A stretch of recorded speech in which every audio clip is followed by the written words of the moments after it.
ሰላም ጤና ይስጥልን ውድ የተዋሕዶ ቤተሰቦች አማላጇ የድንግል ማርያም ወዳጆች የቸሩ መድኃኔዓለም ልጆች እንደምን አላችሁ? እንደምን ሰነበታችሁ? ውድ ቤተሰብ በዛሬው ዕለት ባለፈው ከተማርነው ክፍል 6 የአረብ ስነ ፍጥረት ቀሪ ወይም ቀጣይ አስተምህሮትን የምንማማር ወይም የምናይ ይሆናል። በዚህም ዲያብሎስ ከገረገነት ቆይቶ እንስሳት አራዊት የት ቆያችሁ ሲላቸው እነሱም ከጌታችን ከአዳም ዘንድ ቢሉት ጌታቸው አዳም እንዴት ያለ ነው አላቸው። እነሱም መልከ መልካምነቱን ነገሩት። ቀጥሎም ዛሬስ ምን ደስታ ሰምታችኋል ሲላቸው አርደህ ብላን አልበጠጣም ብንለው እኔስ ምን አጥቼ ጌታዬ ከአንዲት ዕፅ በስተቀር ሁሉን ብላ ጠጣ ብሎ ሰጥቶኛል። ስለዚህ እናንተስ ባላችሁበት ያርባችሁ ያብዛችሁ ብሎ አሰናበተም ብለው በነገሩት ጊዜ ከዚያን ጊዜ ጀምሮ በዛች ዕፅ ድል እንደሚነሳው አውቆ ያችን ዕፅ ቆርጦ ካፉ ላይ ማን በጣለልኝ ማለት እንደጀመረ አይተን ነበር ያቆምነው። ዛሬ ስንቀጥል ደግሞ ዲያብሎስ በሌላ ቀን ሄዶ ጎዳና ዳር ተቀምጦ እንስሳት አራዊቱ እንደለመዱት ተሰብስበው ሲሄዱ አገኛቸውና የት ትሄዳላችሁ አላቸው። እነሱም ከጌታችን ከአዳም ዘንድ ሲሉት እኔም አብሬያችሁ ልሄድ ውሰዱኝ አላቸው። እነሱም ጌታችን ያላዘዘንን ብለው አልፈውት ሄዱ። ቀጥሎም አብሬልና አዝሬል የሚባሉ ወፎች ሲመጡ አስከትሉኝ ሲላቸው እንዳንተ ያለ ላይን የከፋ ለአፍንጫ የከረፋ ከጌታችን ዘንድ መውሰድ አይገባም ብለው አለፉት። ያኔ እግዚአብሔር አምላካዊ ረድኤቱን ሲያነሳበት መልከ ጥፉ ላይን የከፋ ለአፍንጫ የከረፋ ሆኗልና።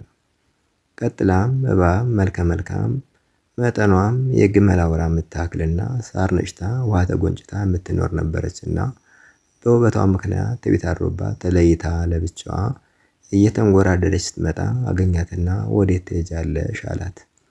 እሷም እንደ ሌሎች ከጌታዬ ከአዳም ዘንድ ስትለው አስከትኝ ቢላት እንደ ሌሎች አላስከትልም አለችው። እሱም ይህንማ ባታውቂ እንጂ መልከ ክፉ ከሌለ የአንቺ መልከ መልካምነት በምን ይታወቃል? እንዲሁም በአንቺ መልክ እኔስ አምር የለ መጥፎ መዓዛዬ በመልካሙ መዓዛሽ ክፉ መልኬ በመልካሙ መልክ ሰውሬ ገባለሁ ሲላት በከንቱ ውዳሴ የተታላ እሺ ይሁን አለችው። በዛን ጊዜ ባህሪውን በባህሪዋ ሰወረና ትንሽ እንደተጓዙ ተንኮሉን ጀመረ። ይህንን ተራራ ተጋግዘን እንውጣው፣ አሁን እኔ ልሸከምሽ፣ በኋላ አንቺ ትሸከሚኛለሽ አላትና እሺ ብላ አዝሏት ጥቂት ተራምዶ ተራሽ ደረሰ። ዘይኝ ሲላት ስታዝለው ወዲያውኑ ቅባት በረቀቀ መልኩ እንደሚዋሃድ ሁሉ እሱም በረቀቀ መልኩ ተዋህዶ በስጋዋ ተሰራጭቶ በእርሷ ቃል መናገር ጀመረ። አዳምም በሕገ ልቦና ተገልጾለት በየጊዜው ቅዱስ ቅዱስ ቅዱስ እያለ ይጸልይ ነበርና ከእግረ ገነት ስር ተቀምጦ የቀትር ጸሎቱን ሲያደርስ ከወትሮ በተለየ እየተክለፈለፈች ሄዳ የሰማይ የምድር ንጉሥ አዳም ሰላም ላንተ አለችው። እርሱም ለይተሽ ተናገሪ እኔ የምድር እንጂ የሰማይ ንጉሥ ፈጣሪ ነው አላትና እንዳልተቀበላት አይታ ሔዋን ወዴት አለች ብላ ስጠይቀው እዚያ አለችልሽ አላት። እሷም ሂዳ የሰማይ ንግሥት የምድር ንግሥት ሔዋን ሰላም ላንቺ ይሁን ስትላት ሴትነት ውዳሴን ይወዳልና በሳቅ በደስታ ፈንድቃ መሳቅ መደሰት ጀመረች። በዚህ ጊዜ ነገሩን እንደተቀበለችው አውቆ ለይች ብጠይቃት ትነቃለች ብሎ ጌታ በገነት ካለው ዕፅ ሁሉን አትብሉ ያላችሁ ለምን ነው አላት። እሷም በገነት ያለውን ሁሉ እንበላለን፣ ነገር ግን በገነት መካከል ካለችው ዕፅ ነፍቆን ሳይሆን የሞት ሞት ትሞታላችሁ አትብሉ ብሎናል አለችው። እሱም የትኛይቱን ነው ሲላት ያችው ብላ በእጇ ጠቅሳ አሳየችው። እሱም አትብሏት ያላችሁ የሞት ሞት ትሞታላችሁ ብሎ ሳይሆን ከእሷ ብትበሉ አይነ ልቦናችሁ ይገለጣል፣ ክፉ ደጉን ትለያላችሁ ታውቃላችሁ ብሎ ነው። ስለዚህ አሁን ብሏት፣ ስትበሉ ግን አትቀዳደሙ። አዳም ቀድሞሽ ከበላ እሱ ገዢ አንቺ ተገዢ ትሆናላችሁ። ስለዚህ ሁለታችሁም ገዢ እንድትሆኑ አንድ ጊዜ ብሏት አላት። እሷም አዳም ሲመጣ ጠብቃ ወንድሜ ከዚህ ዕፅ እንብላ አለችው። እሱ ግን ይህችን ዕፅ በበላችሁ ጊዜ የሞት ሞት ትሞታላችሁ አትብሉ ተብለናል፣ ትእዛዝ መጣስም ይሆንብናል አይሆንም አላት። እሷም አሁን ከዚህ ዕፅ ብንበላ ምን ሞት ሆነን አይደለም እንብላ እያለች ብትወተውተው እሺ አላት። ወዲያውኑ ቆርጣ አምጥታ በግራ እጇ ለእርሷ በቀኝ እጇ ለእርሱ በአንድነት በሉ። በዚህ ጊዜ ለብሰውት የነበረ ብርሃን ተለያቸው። ወዲያውኑ ተያይተው ማያውቁት ተያዩና በኀፍረተ ሥጋቸው ላይ እጃቸውን ጫኑ። ከዕፀ በለስ ቅጠል ቆርጠውም ታጠጉ።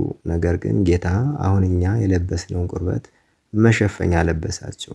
ያኔ ጌታ በተሳልቆ መልክ አዳም የከለከልነውን ዕፅ በልቶ ከእኛ እንዳንዱ ሆነ አለ።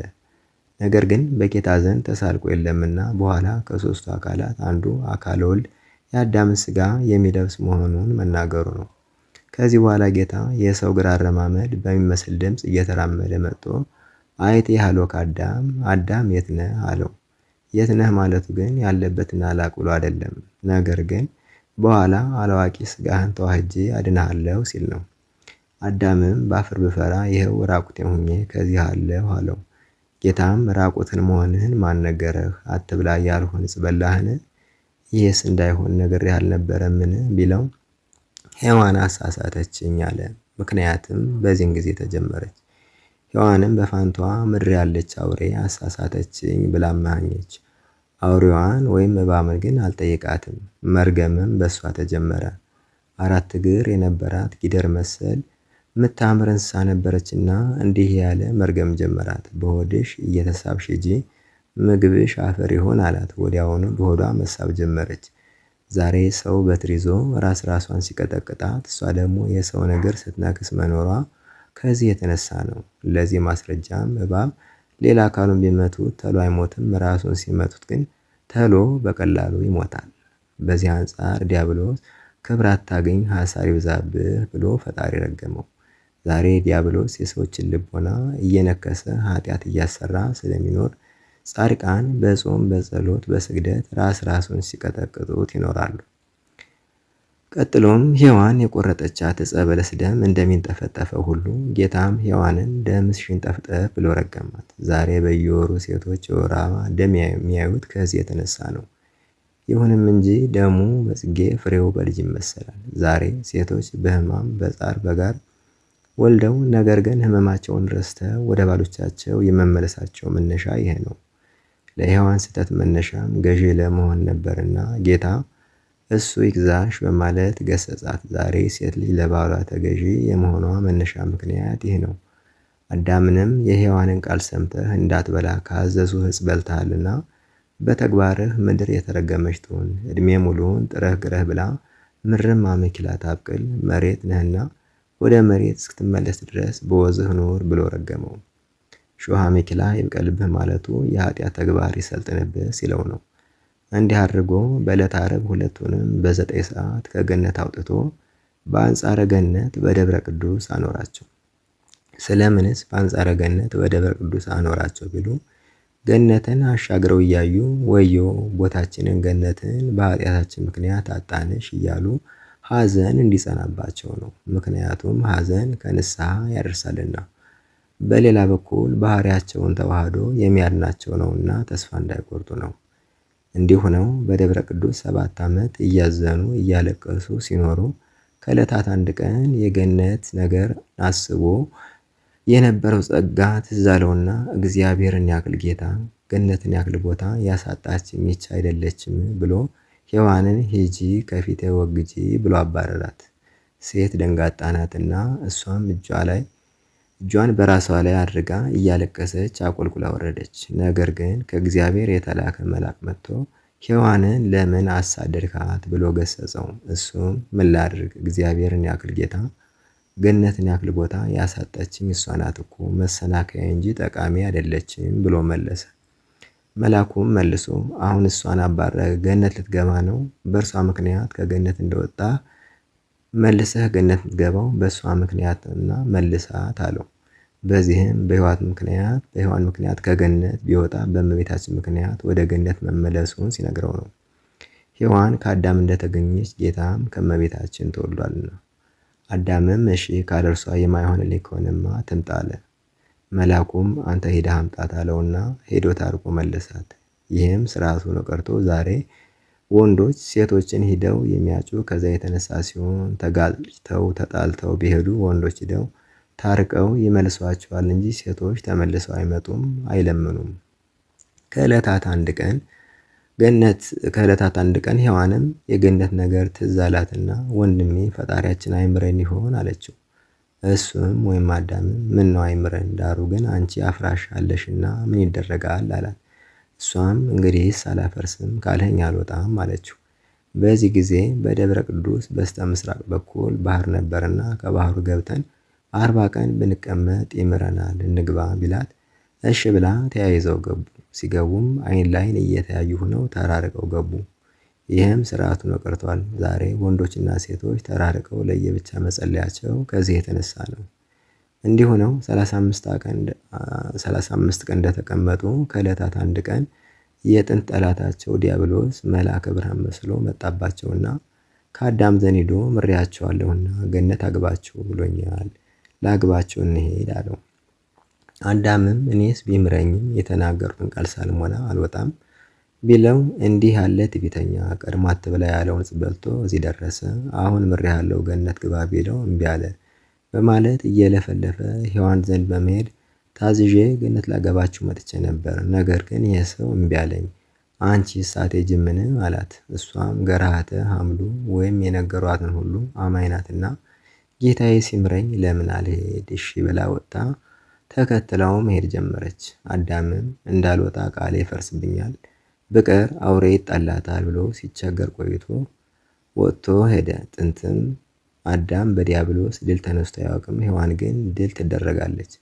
አዳምም በሔዋን ድል ይደረጋልና ሔዋን ዲያብሎስን፣ አዳም ሔዋንን እየተከታተሉ ሄደው ከእግረ ገነት ሲደርሱ አወቃችሁኝ አላቸው።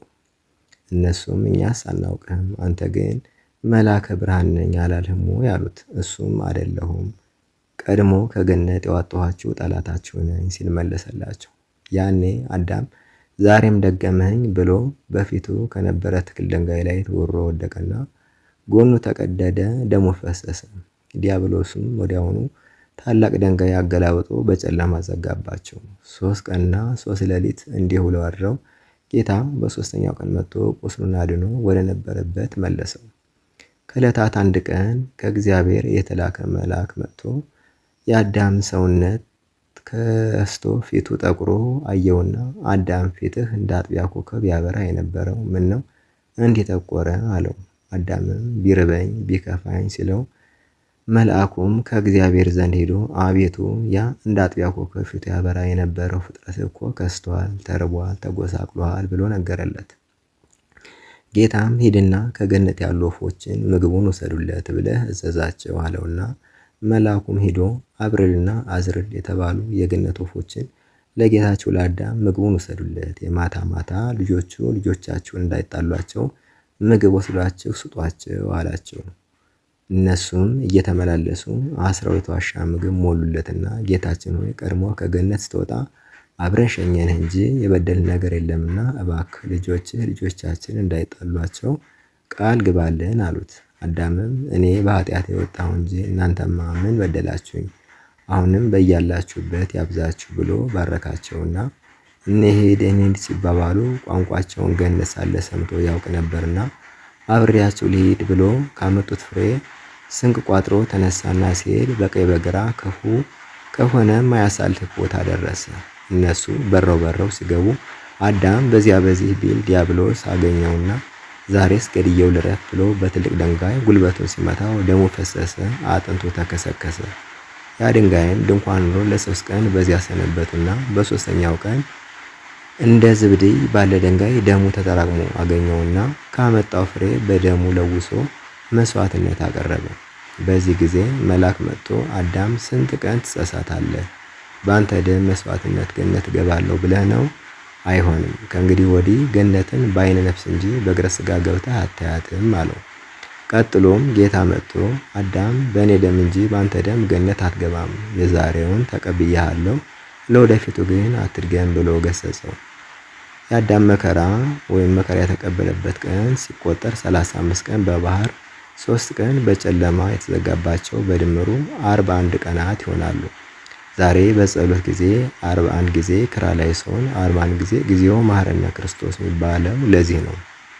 ከዚያም ጌታ ፍቃዴ ሲሆን ሰዓቱ ሲደርስ ከ5 ቀን ተኩል በኋላ ከሰማይ ሰማያት ወርጄ ከልጅ ልጅህ ተወልጄ ስጋዬን ቆርሼ ደሜን አፍስሼ በመስቀል ተሰቅዬ በዕለተ ሐሙስ ወይም በ5ኛው ቀን አድንሃለሁ ብሎ ተስፋ ሰጠው። አዳምም በ5ኛው ቀን ወይም ሐሙስ ያለውን በእሱ አቆጣጠር ተረድቶ እስከ 5ኛው ቀን ሐሙስ ከጠበቀ በኋላ እንዳልሆነ አውቆ ባጸደ ስጋም ባጸደ ነፍስም ሳለ ጌታዬ እንዲህ ብሎኛል ይምረኛል እያለ ተስፋውን በልቦናው ተሸክሞ በጽኑ አምኖ ሲጠባበቅ 5500 ዘመን እስኪፈጸም ድረስ ትንቢቱ ሲነገር ሱባኤ ሲቆጠር ኑሮ የተባለው ደርሶ አያደርገውን አይናገር የተናገረውን አያስቅር ጌታ ከሰማይ ሰማያት ወርዶ ከአዳም የልጅ ልጅ ከድንግል ማርያም ተወልዶ በዚህ ዓለም እየተመላለሰ 33 ዓመት ወንጌልን ሲያስተምር ቆይቶ በመስቀል ተሰቅሎ በለበሰው ስጋ ሞቶ አዳምን ከነ ልጅ ልጆቹ